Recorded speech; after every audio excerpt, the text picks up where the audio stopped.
rodas é uma modalidade, uma das modalidades precursoras do esporte adaptado, né?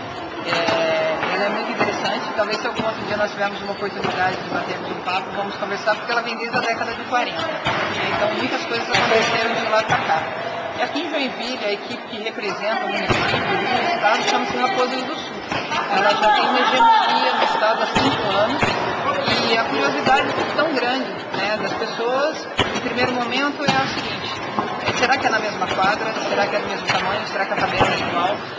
Os atletas, eles têm uma total independência, são tratados como atletas, por isso que nós damos essa nomenclatura também. Por quê?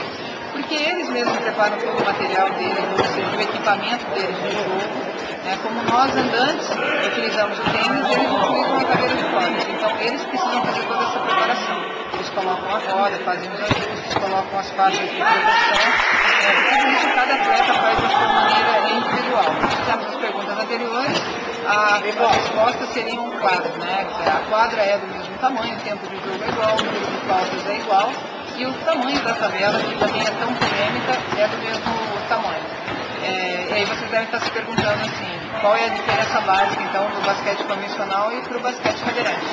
Seria no drible de bola ou na condução de bola. Com cadeira de roda, ele pode dar mais de 2 dribles consecutivos, colocar a bola no colo, ele pode bater de novo e colocar a bola no colo. Pôr a bola no colo, ele colocar em cima das pernas dele e tocar. Nesse toque dele, ele só pode dar 2 toques na cadeira. Se ele der 3 toques, é considerado uma violação. Essa é uma diferença básica.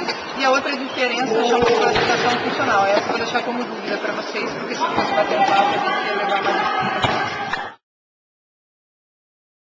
A rotina de treinamento da equipe do CEP na Raposo do Sul, ela é direcionada e trabalhada como se fosse uma equipe de competição do basquete normal ou basquete convencional. O que significa isso? Os atletas, eles passam por um procedimento de alongamento, de aquecimento, depois nós fazemos a parte de preparação física e posteriormente é trabalhada a questão técnica e tática com o atleta.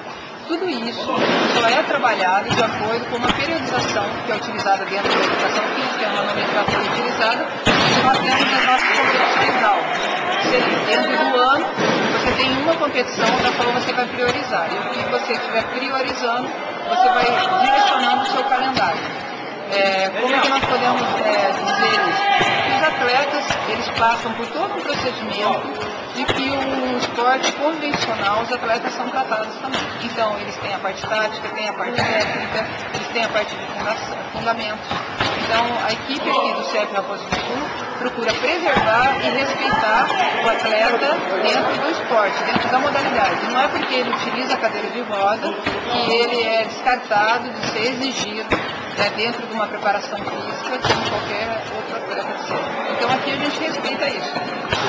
Meu nome é Luiz Paulo, sou mais conhecido como Paulinho, tenho 28 anos e há quase 8 anos eu pratico já o basquete profissional.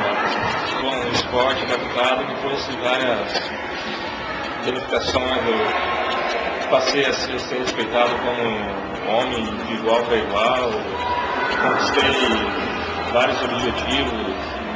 Hoje eu me viro sozinho, já realizei meu sonho, que é participar da seleção brasileira.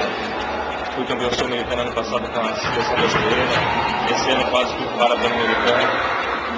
E estou aí, esporte adaptado aqui também.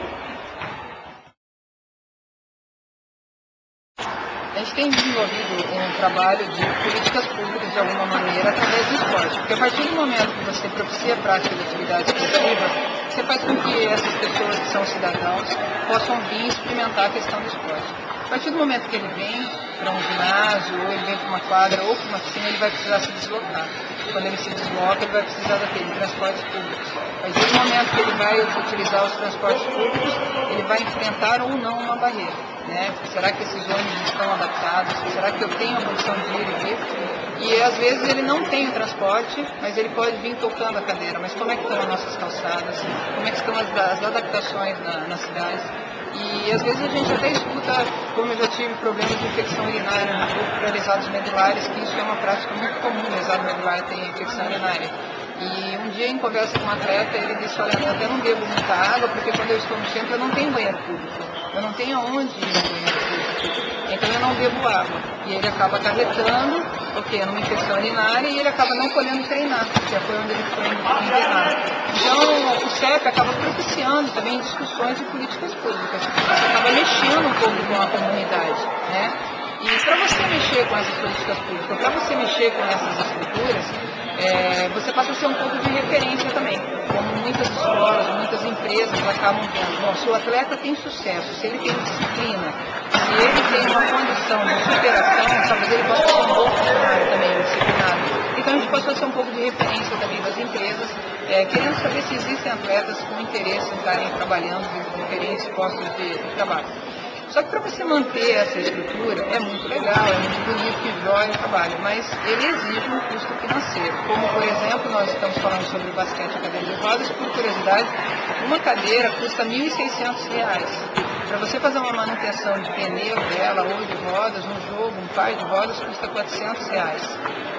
Então isso é muito difícil. Os atletas que atualmente representam o município de Joinville, eles têm pago do bolso deles a alimentação, como o deslocamento. A gente tem feito alguns empréstimos pessoais, ou nós, professores, enquanto voluntários, muitas vezes nós mesmos é que pagamos a viagem desses atletas. Então, em linhas gerais, hoje, a gente montar um pouco mais, ou estruturar um pouco mais a instituição, porque muitas pessoas têm estruturado, a gente tem precisado mesmo, é uma parceria. E às vezes as pessoas falam, mas fala de valores, mil e pouco, eu não tenho essa condição. Mas às vezes uma parceria, ela pode ser feita através de uma troca de serviços. Às vezes alguém que tem uma bicicletaria poderia estar fazendo uma manutenção de uma roda, arrumando uma câmera de pneu, ou então às vezes alguém poderia estar divulgando ou ajudando a dar um jogo de caminho de treinamento para eles, coisas pequenas que a gente poderia estar dando uma retaguarda e uma estrutura melhor. Às vezes você vê que alguns atletas ou crianças que vão na piscina, às vezes ele tem dificuldade de adquirir um maiô, uma touca, e a gente fica sempre na relação, a gente não quer vincular de uma maneira muito positiva o CEP de uma instituição piegas ou fraternal ou paternalista. A gente quer fugir o máximo disso. Em momento nenhum a gente está querendo passar o pires, a gente tem um lema entre a gente. A gente sempre assina como família CEP, seria o quê? Você ter os princípios, os valores enquanto cidadão, mas você ter sempre o profissionalismo. Então a gente assina a família CEP, uma família profissional. A gente tem em busca disso. Então a gente não está pedindo dinheiro, a gente está buscando parceria.